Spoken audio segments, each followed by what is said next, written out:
अमर रहना हम इंसानों को बहुत टाइम से फैसिनेट करता है। सेंचुरी से कोई ना कोई ये सीक्रेट को ढूंढने की ट्राई कर रहा है। इस चीज़ में एनिमल्स हमसे आगे निकल गए हैं क्योंकि कुछ एनिमल्स ने ये सीक्रेट ढूंढ लिया है। तो चलो आज हम देखते हैं टॉप 10 एनिमल्स जो जिंदा रह सकते हैं मरने के बाद भी। Number 10, octopus. कई एशियन कंट्रीज में जिंदा ऑक्टोपस खाने की एक डेलिकेसी है, पर आपने कई वीडियोस में ये भी देखा होगा कि ऑक्टोपस को मारने के बाद भी वो हिलता है। पर ऐसा नहीं है कि ऑक्टोपस को मारने के बाद भी वो जिंदा होता है। ऑक्टोपस के 8 आर्म्स में उसके नर्वस सिस्टम की वजह से वो हिलता है। इसके लिए आपने सुना होगा कि ऑक्टोपस के आर्म्स गले में अटक जाते हैं खाने के बाद। एक्चुअली ऑक्टोपस का सेंट्रल नर्वस सिस्टम बहुत ही यूनिक है। ऑक्टोपस के नर्व सेल उसके ब्रेन में होने के बदले उसके टेंटिकल्स में होते हैं। इसके लिए ऑक्टोपस के टेंटिकल्स रिएक्ट करते हैं क्योंकि उसके मेन ब्रेन से कोई कनेक्शन ही नहीं है। इनफैक्ट इनके टेंटिकल्स वीक्स तक जिंदा रह सकते हैं उसके मरने के बाद भी। Number 9, cockroaches. आपको इनका नाम सुन के इतना सरप्राइज नहीं हुआ होगा क्योंकि कॉकरोचेस इतने जल्दी मरते नहीं है और ये भी माना जाता है कि कॉकरोच न्यूक्लियर वॉर भी सर्वाइव कर लेंगे। कॉकरोचेस जिंदा रह सकते हैं उनके हेड के बिना। एक्चुअली ये पूरे 2 वीक तक जिंदा रह सकते हैं उनके हेड के बिना। तो आप ये सोच रहे होंगे कि ये 2 वीक तक कैसे जिंदा रह सकता है उनके सिर के बिना। पहले तो कॉकरोच ब्लीड नहीं करते इंसान की तरह। उनका ओपन सर्कुलेटरी सिस्टम होने की वजह से कोई ब्लड प्रेशर नहीं होता जब उनका सिर काटा जाए। इनका वुंड नेचुरली बंद हो जाता है क्लॉटिंग की वजह से। इंसान के हेड में बॉडी का सबसे इम्पोर्टेंट पार्ट होता है जो है ब्रेन। ब्रेन हेल्प करता है पूरे बॉडी को फंक्शन करने में। ये चीज कॉकरोचेस में नहीं होती है। वो ब्रीथ भी करते हैं छोटे छोटे होल्स से जो इनके बॉडी में होते हैं, जिनको स्पाइरिकल्स कहा जाता है। कॉकरोच फाइनली 2 वीक के बाद मर जाएगा, वो भी भूख की वजह से। तो एक बार ह्यूमन एक्सटिंक्ट हो जाएंगे पर कॉकरोच नहीं। Number 8, salamanders.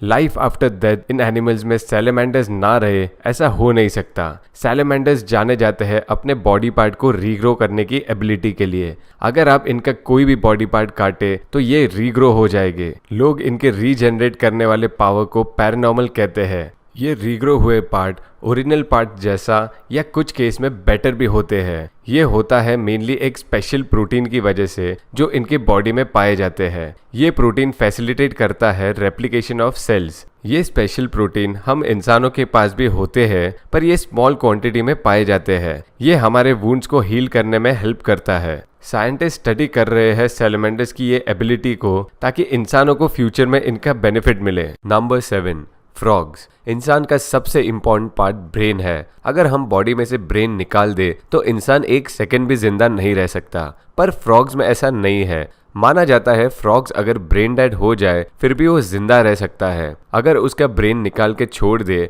फिर भी वो चल सकता है, स्विम कर सकता है और दूसरे फ्रॉग्स की तरह नॉर्मल बिहेव कर सकता है। ये ज़ॉम्बी टाइप टेंडेंसी फ्रॉग्स के पास उनके पावर ऑफ रिफ्लेक्स रिएक्शन की वजह से है, जो नेसेसरी इलेक्ट्रिकल इम्पल्स भेजती है बॉडी में, जिसकी वजह से मसल एक्सपांड या कॉन्ट्रैक्ट होते हैं। Number 6, flies. आपने कभी मैजिशियन को डेड फ्लाई को जिंदा करने वाला मैजिक देखा है? अगर वो मैजिशियन डेड फ्लाई को जिंदा करता है इसका मतलब ये नहीं कि उसके पास सुपरनैचुरल पावर है। एक्चुअली में फ्लाइज डेड नहीं होती, ये एक्चुअली फ्रोजन की हुई होती है। फ्लाइज फ्रीजिंग टेम्परेचर सर्वाइव कर सकती है और ये सस्पेंडेड एनिमेशन में चली जाती है। मैजिशियन के हाथ का हीट उसको नॉर्मल टेम्परेचर में लाकर जिंदा कर देता है। पर ये अकेला रीजन नहीं है जिससे फ्लाइज ये लिस्ट में आता है। फीमेल फ्लाइज अपने सिर के बगैर जिंदा रह सकती है और वो भी कई दिनों तक। बिना उसके सिर के फीमेल फ्लाइज मेट भी कर सकती है। जी हाँ, फ्लाइज अपने सिर के बिना भी बच्चे पैदा कर सकती है। आपने कभी सोचा भी नहीं होगा कि आपके घर में दिखने वाली मक्खियाँ इतना सब कर सकती है। Number 5, turtles. कई फिश, रेप्टाइल्स, बर्ड्स और मैमल्स के हार्ट में अलग से पेसमेकर सेल्स होते हैं जो टेक ओवर कर लेते हैं अगर ब्रेन स्टेम के सिग्नल्स हार्ट तक नहीं पहुंच पाए। ये इंश्योर करते हैं कि हार्ट चलता रहे कुछ टाइम के लिए अगर ब्रेन डेड हो जाए। पर टर्टल्स अपना गेम अलग लेवल पे लेके गए हैं। ऑक्सीजन और न्यूट्रिएंट्स जो ब्लड सप्लाई कराते हैं हार्ट को, इनका कट ऑफ नॉर्मल है एक टर्टल के लिए। टर्टल्स बहुत लंबे समय के लिए मर के जिंदा हो सकते हैं। अगर लॉगरहेड मस्क टर्टल की बात करूं तो वो 5000 घंटे के लिए मर के जिंदा हो सकते हैं। जी हाँ, आपने बराबर सुना, 5000 घंटे। ये जिंदा रह सकते हैं ऑक्सीजन से जो ये स्किन, थ्रोट और बट से लेते हैं। ऊपर से इनकी बॉडी एनर्जी प्रोड्यूस कर सकती है विदाउट ऑक्सीजन। इनके हार्ट के पास अपना फ्यूल स्टैश होता है जो अलग से एनर्जी प्रोड्यूस करता है। तो टर्टल्स आखिरी दम तक हार नहीं मानते। तो है ना टर्टल्स एक amazing creature. Number 4, snakes. Snakes के हेड चॉप करने के बाद भी आपको वो काट सकता है। स्नेक के हेड में उसके फैंग्स और डेडली पॉइजन सैक्स होते हैं। तो स्नेक का हेड उसके बॉडी से अलग होने के बाद भी वो आपको काट सकता है और आपकी जान ले सकता है। स्नेक के पास हीट सेंसिटिव पिट्स होते हैं उसके फेस पे जो डिटेक्ट करता है थ्रेट को। ये हीट सेंसिटिव पिट्स थ्रेट को डिटेक्ट करता है उसके मरने के घंटों बाद भी, एक ज़ॉम्बी की तरह। तो स्नेक मरने के बाद भी अपने आप को डिफेंड कर सकता है।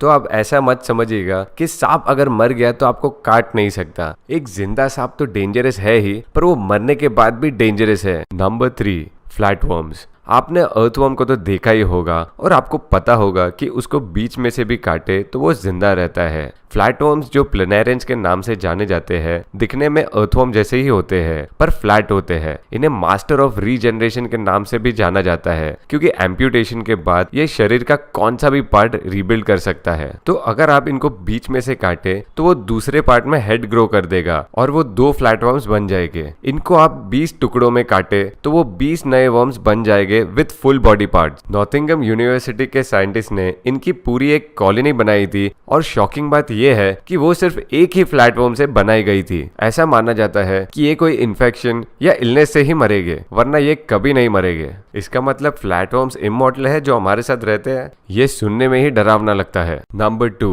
बीज। एक बहुत बड़ा रीजन है कि बीज भी ये लिस्ट में शामिल है। एक मरी हुई बी को अगर आप हाथ लगाने जाए तो वो आपको स्टिंग कर सकती है, पर वैसा नहीं जैसा आप सोच रहे हो। वो उड़ के आपको स्टिंग नहीं करेगी। भले ही मधुमक्खी लंबे समय तक मरी हुई हो, पर उसका वेनम डिलीवरी सिस्टम अभी भी काम करेगा। जब भी मधुमक्खी स्टिंग करती है, उसका स्टिंग उसके बॉडी से अलग हो जाता है। वो स्टिंग विक्टिम के स्किन के अंदर रह जाती है। ये स्टिंग के साथ साथ एक टाइनी ऑर्गन भी स्टिंग को अटैच होता है जो बीज के बॉडी से निकल जाता है। ये टाइनी ऑर्गन में बी का वेनम होता है और वो विक्टिम के बॉडी में वेनम पंप करता है। एक मधुमक्खी के एक्शन उसके ब्रेन कंट्रोल नहीं करते, वो होते हैं इन्वॉल्वनरी इम्पल्स के द्वारा। तो अगर आप एक मरी हुई मधुमक्खी को पकड़ेंगे, उसके मसल्स ऑटोमेटिक रिएक्ट करेंगे और वो आपको काट सकती है। तो अगर आपको एक मरी हुई मधुमक्खी दिखे तो उसको उठाने में ध्यान रखेगा। और नंबर 1 पे है चिकन। आपने वीडियोस में तो देखा ही होगा कि चिकन अपने सिर के बिना जिंदा है और यहाँ वहाँ भाग रहा है। मुर्गियाँ अपने सिर काटने के बाद भी चल सकती है। जी हाँ, ये सच है और इसका बहुत आसान सा कारण है। असली में ये एक ह्यूमन एरर है, मतलब बुचर्स एरर। चिकन की सेंट्रल नर्वस सिस्टम ह्यूमन से बहुत अलग है। उनका basic bodily function brain control नहीं करता,